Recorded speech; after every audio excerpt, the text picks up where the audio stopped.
नाज़रीन ख़बर शामिल कयूं था घोटकी खां ख़ालिद हुसैन शेख। शहरी ताद मज़दूर अमन कमेटी पारां दस्तगीर होटल में गॾिजाणी कोठाई वई। गॾिजाणी जो मक़सद ज़िला घोटकी में अमन अमान कबीलाई जहिड़ा मुतलिक़ ख़्यालनि जो इज़हार कयो वियो। शहरी ताद खां अलावा मुख़्तलिफ़ उहिदेदारनि पिणु शिरकत कई। गॾिजाणी जी सदारत नूरबख्श मुरोही कई।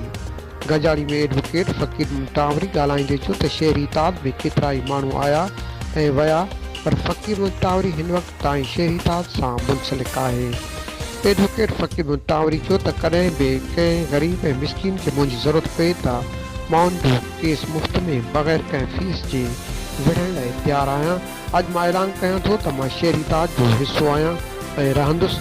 गॾिजाणी में रहीमार खां ख़ासि महिमान जाम लियाक़त अली ख़ान टावरी बि शिरकत कई। अॻवान जो वधीक चवणु हो त वरेरनि जी वरेरा शाही न हलंदी। घोटकी में अमन खे बरक़रार रखियो वञे जीअं आम माण्हू पंहिंजी ज़िंदगी ख़ुशि गुज़ारे सघनि ऐं कबीलाई जहिड़नि ते ज़ाब्तो आंदो वञे। कबीलाई जहिड़नि में फाथल माण्हुनि खे ठाराह कराए तुर्त इंसाफ़ फराहम कयो वञे। गॾिजाणी में शरीक वाहिद बख्श सुमरो, ज़ुबैर अहमद कलवड़, मुजाहिद सखी, जान मोहम्मद चाचड़, आगा अकील अहमद पठान, गुलाम सुर मेमन, शरबत अली लगारी, चेयरमैन अलावा साहिब घोटो, लाला कैसर जमान पठान, चेयरमैन शहरी ताद अलावा साहिब घोटो, नेशनल प्रेस क्लब घोटकी जे सदर मंजूर अहमद डहर ऐं पूरी टीम जो शुक्रियो अदा कयो। वैसे चले जाते हैं वो सबसे बड़ा फायदा कौन लेता है, वो वडेरा।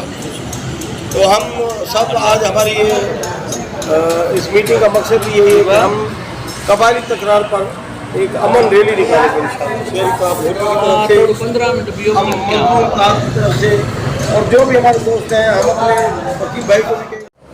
हमारा घोटकी प्रेस ने, इन्होंने घोटकी के समाजी लोगों ने बड़ी खिदमत की उस बुरे वक्त में शहरी और अल्हम्दुलिल्लाह आज भी कायम दायम है। असल से नकल तो काफ़ी बनाए गए, लेकिन नकल खुद ब खुद मिटते हैं, क्योंकि ये जितने भी दोस्त हैं ये खिदमतगार सब